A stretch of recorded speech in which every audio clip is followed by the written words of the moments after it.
Hi everyone, Andrew back here with another edition of the Tactic Board. With me today, I have a very special guest, Dan Wood. Dan, how are you doing? I'm doing very well, thank you, Andrew. Good to see you.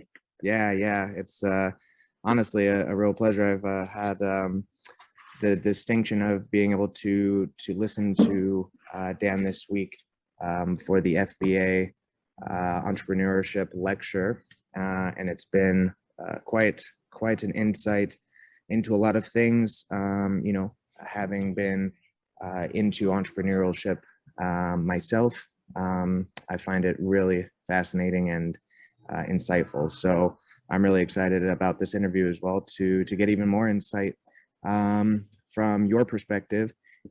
So yeah, let's jump right into it. Why don't you just tell us a little bit about yourself, who you work for, what you do, and just a little background. With pleasure. Thank you, Andrew. Very, very kind words. So my name's Dan. Amongst many things over the last 15 years, I'm very heavily involved in the world of street and freestyle football. So yeah, I've been largely self-employed during this time. Prior to that, was working in sports marketing with Adidas, with Reebok, and some agencies in London. But since embarking on my journey, I stumbled into the incredible world, in my opinion, of street football. Was very fortunate enough to meet some amazingly humble and talented individuals, boys and girls, in all corners of the world, who were somehow, and still now, thankfully, much more, but living, let's say, surviving from their skills. Okay, there was no structure back then. This is 2006, 2007. There was a few competitions that Nike had run, but essentially these skills tests, as it was more of like back then, weren't enough to sustain anything. So people were training from home in the streets to juggle a ball. That was just to bring this into space now, into reality. And yeah, I was blown away by that.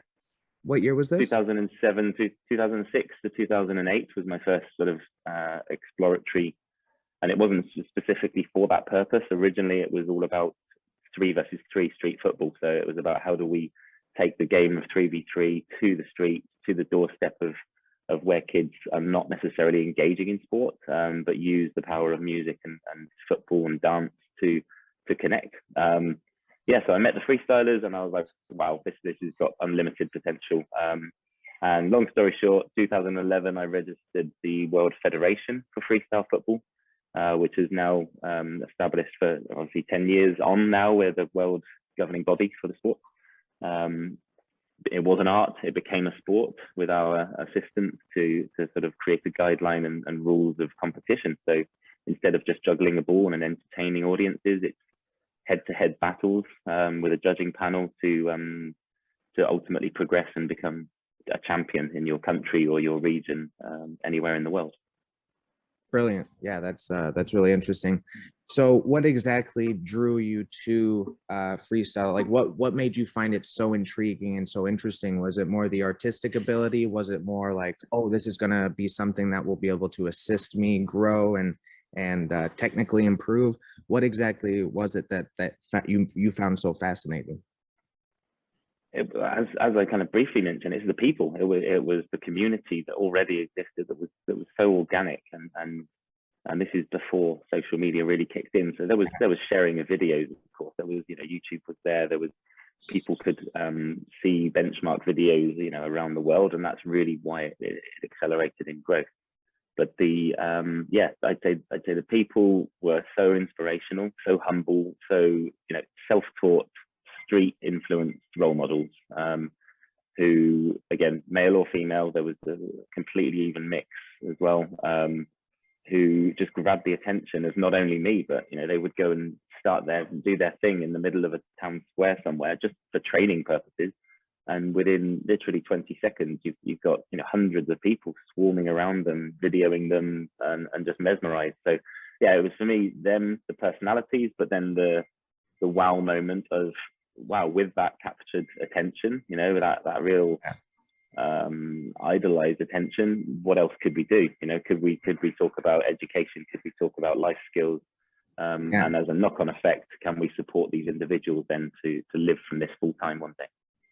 brilliant. Yeah, I mean, for me, yeah, you hit the nail right on the head. I don't care what it is or where it is. The only thing that matters to me is people. You know, if it's traveling, it's what country, the people there. If I work for a company, it's anywhere you go, it's about the people. So it's really it really resonates with me when you say, you know, the people was the most interesting and most intriguing thing. So I'm really happy to hear that. So let's pivot into a little bit of your background. So like me, I think you're a bit mixed. You know, you're British and German, if I'm not mistaken. Um, no, I am mistaken. So you're just fully British. You don't really have any German blood, but in terms of where you have been living, you've been living in Germany for quite a while and been visiting there, speak a bit of German. Can you give any insight into how small-sided football is doing in countries like England and in Germany, and then kind of how freestyle football is incorporated into small-sided? Just like you said before, you know, it kind of evolved from small-sided into freestyling. So why don't you give me a little bit of yeah, insight into that? Yeah, happily. No, don't worry. It's a confusion. I'm basically a, I guess, digital nomad. I think I was branded as the other day. Constantly on the move, or especially before COVID, I was always on the move, so nobody knew where my base was or where I was from. Yeah, I'm British, but I've been living in Berlin in Germany. My son has got a German passport as well. So yeah, so that's my connection there. But I spend a lot of time in Germany, and happy to definitely we'll talk about all of the countries, because for me it resonates worldwide. This is not a country, whereas football, you've got your big power leagues, you know, so therefore the big five, let's say, in Europe kind of dominate the headlines, and all the attention, especially in development terms, goes to there. For us, it was street football is very consistent. Street football, in terms of what I call street football, is 3 versus 3. And the reason I focus on that, first of all, is so back in the early days when I was sort of curating what is now the Freestyle Federation, I had lots of conversations with FIFA, with all sorts of organizations in the game, primarily to make sure I'm not treading on toes, you know, because it's a very huge space and very competitive, and the last thing anyone would want to do, I guess, from any startup is annoy people from day one. So yeah, so I spent some time talking, and the obvious focal point for me was freestyle. There's no goals involved, you know. It's not about teams. This is an individual art form initially, which now became a sport, but it's the juggling, the acrobatics, the individual style, which doesn't have any relevance to football. So that's very important distinction to make with all of this. Is freestyle is not football. We use a football, but it is nothing. You know, you don't need to do an around the world, of course, in the game of football. There's no bearing to the impact, and we don't want to have a bearing on in that regard. So even with like technical, sorry to just jump in here on that point, just like in terms of technical ability and touch, even on that level, do you not see a connection to where you know, practicing freestyle will help you with your touch? Because I know what I think, because it's, you know, you see people that could juggle really well, but then you see them playing a game and, you know, they're not very good. And so absolutely. I totally agree with you, where there's no association between, you know, even from a technical standpoint. Yeah, yeah, 100%. So what I meant is more sport versus sport. So there's a lot of people that will initially say, oh, there's football involved, you know, why don't you do that every half time, you know, and in every stadium around the world? And there's an assumption that we should always be linked to football. But when you look deeper, the culture, the personalities, the people, the style, the tricks, that's nothing to do with the game.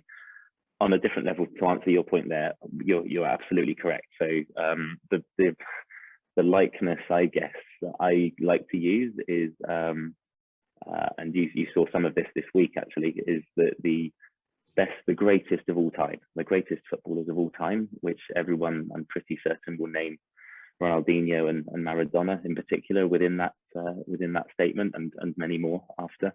But if you look at, and you think, and you stop and you just look at them, and you look at videos of their preparation for games, they're not running up and down the pitch to warm up. They're not joining in with all of where they're joining in, but they're doing their own thing. They're juggling a ball. They're freestyling. They're improving their own eye-foot coordination. They're switching their brain on. They're switching their whole body on. And also another step alongside that is, if any coach out there actually taught them to be that good, then why aren't they the superhero? Nobody knows of that. So the reality is that they are self-taught to a huge extent. They played in the streets, they played on their own, they juggled with the ball, they built that confidence and that touch and all the fundamental movement patterns that we take for granted. We assume that everyone who plays football has got, but they really don't. So yes, in terms of a potential place and a flow here. And I guess going straight to the end goal of what your question was, is that if you start in the street by juggling a ball,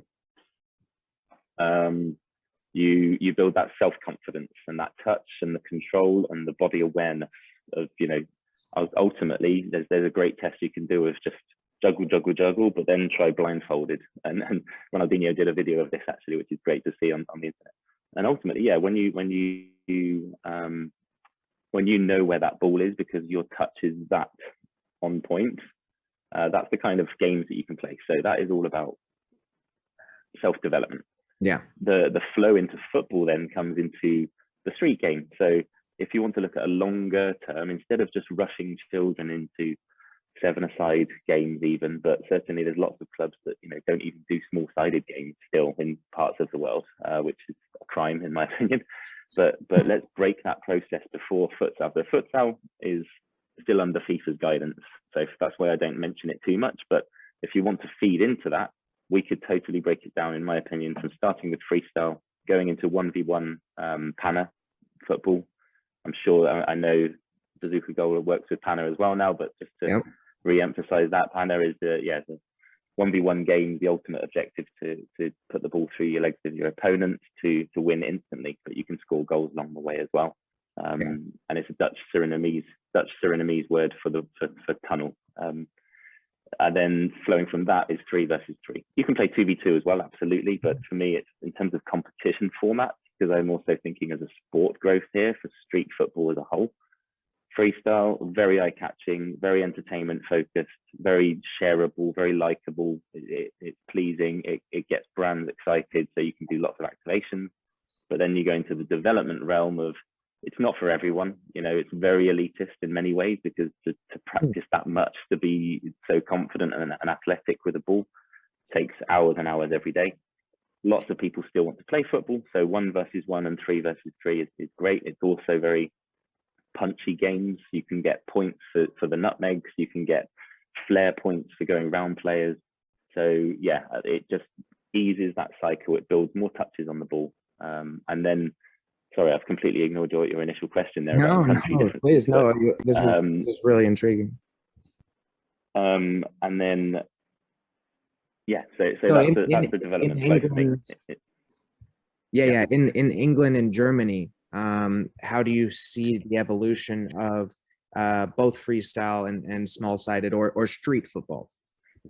Well, let's come on to street football now, because I think that's also definitely more on point for the ultimate discussion here. And I'm a huge fan of how Bazooka has come into the market over the years. And again, why there's an appreciation for me is the authentic nature of this. This is not a product for a product's sake that's just being forced upon academies to say, yeah, buy our goal. This is very intertwined with our community, so that's how we can totally relate to it. If you look at the countries, I mean, my personal opinions here, I mean, the English system is very old-fashioned. It has been for too long, in my opinion. We have this mentality of building animals. All right, so our technical development systems at youth level is literally, it's about finding talent and pushing them into academies from a young age, and then building them to be the strongest, the fittest, the fastest athletes. And it used to, it's definitely changing, almost to the detriment and forgetting of the fact that you need to control the ball, and you need to have confidence in yourself, and you need to go round players. And 1v1 situations, if you look over the years of the England team and their performance, horrendous, and arguably still now in many places. So yeah, that stems from an assumption that we just need to have the strongest athletes and put them into elite clubs at that level.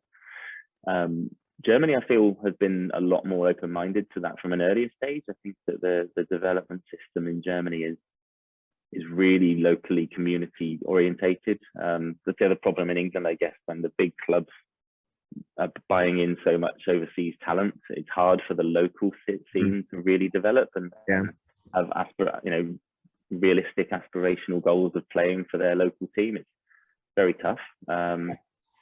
But overall, I mean, yeah, the best thing in the last 10 years, the adoption of 3 versus 3 into mainstream football is amazing to see. Brilliant. Awesome. Yeah, let's just a couple more things here just to wrap things up. I'm curious on what, if in your eyes, do you see any countries that are more naturally talented? Obviously, you have your Brazils, and maybe you have Argentina's, Colombia's, things like this. Which countries do you see that are the best in this realm of both freestyle football and, from what you've seen, street football and small-sided football? And which countries have you seen make the most progress in these realms? I love this question because you're completely right. Again, the first assumption is well, Brazil have always had skillful players, and Colombia, South America is natural for more player culture, and and it is. To a large extent, there's an acceptance of street football and freestyle more, let's say, but they don't brand it as that. This is just, as Ronaldinho said to us from the start, it was like, this is my beach. Freestyle is my beach, which obviously just means like this is my love. This is my everyday. I just go to the beach and I juggle the ball and I play some head tennis, and you don't need to classify it in many people's opinions. It's just a love for the ball. But actually, so for us, culturally though, for us, I feel what I love to make everyone aware is that this is so much about style and individuality, and therefore you can think about it in more of a isolation sense. So there's countries like Poland, for example. Poland for us has always been one of the strongest nations in the world. That's so always top 4. We used to be always champions, but now there's loads of other countries definitely overtaking. So Poland, you've got loads of very small towns. It's a very disparate country. Lots of very small villages and countries where towns where there's not much to do. Basically, let's say they grow up, and the aspiration to live and to grow up there is to find a local job, which might be in the corner store, it might be with the parents' business, but it's a very family orientated local culture. So the kids essentially, one level, have more time for themselves, not many places to go when you're young growing up, so they tend to pick up a ball and see what they can do with it. At least that's what they tell us over the years. So yeah, Poland, Russia, now Norway has the champions. Norway have hosted the world champion for the last 4 years, from Trondheim up in the north. Literally, again, similar, like isolation, if you like, in many ways, of just keeping fit, but then enjoying the ball and having the time and space to focus. And then on the flip side of everything, you go to countries like Japan, and this is enormous. I mean, this is all about style for freestyle. It's all about not conforming and bringing in originality is key there. So it's about just bringing your own energy and style to the table, and having fun with the ball, mixing it with music. Music is essential to freestyle as well. Oh, So yeah, it's super interesting. Like yeah, it's definitely again, that shows that freestyle is not football. You know, it's a different it's art. mentality. It's really just Yeah. art, just like music is art, dancing is art. So just And actually, I should add one more. I should add is the yeah, whole continent of Africa is the biggest untapped thing here, which I it was kind of is with football maybe as well. I was literally Um, just going to ask that. I was yeah, going to say, from being from the United States, what is the deal with like North America, Canada, and United States, and Africa? Because you see a yeah, lot of it in South America and Europe and Asia, but I haven't heard much about those two continents. yeah. So North America is more event focused, I should say. I mean, again, just my opinion based on how we've done things. It's the expectation or the wait for an event to then have something to work towards.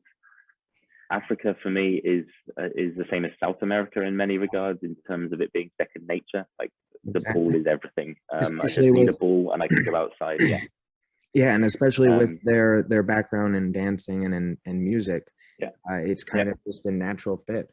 It just It's a naturally great happened with synergy. them, and that's what made me think about Africa. Yeah, So this is super interesting. and the energy is phenomenal. Like you can see there's more and more videos coming out now, but nobody's really seen it yet. That you can go into so many parts of the whole continent, and actually there's a couple of big influencers and freestylers that are down that way now because all they want to do is play football in these neighborhoods where there's thousands of people turning up to watch, let alone play street football. And they play it a bit bigger, maybe 7-5-a-side as well. But also 3-a-side, and all they're waiting for is that one skill, that one humiliation moment, and they go bonkers. They go absolutely crazy for those moments. It's amazing. It's incredible, and that's what it's about. It's about just loving the game, and yes, there's dreams of playing pro one day for every kid growing up, but why not just enjoy the ball as well and have fun with your friends and Absolutely. be part of that culture. And that's my, if I ever had the ability to be a professional football, that's what would scare me most about being a professional footballer, is loving that or losing that love for the game. Yeah. So that's why, players like Ronaldinho, they're just so inspirational, is because the magic they have is something you could never learn or be taught in a million years. You were just born with it. Well, Dan, I've kept you long enough. I can't tell you how thankful I am and appreciative, and how interesting I found this. So thank you very much. And yeah, I'll see you soon. But for now, yeah, just thank you. Absolute pleasure. No, speak to you soon. Yeah. Thanks, Take Andrew. care. Bye-bye now. Take care.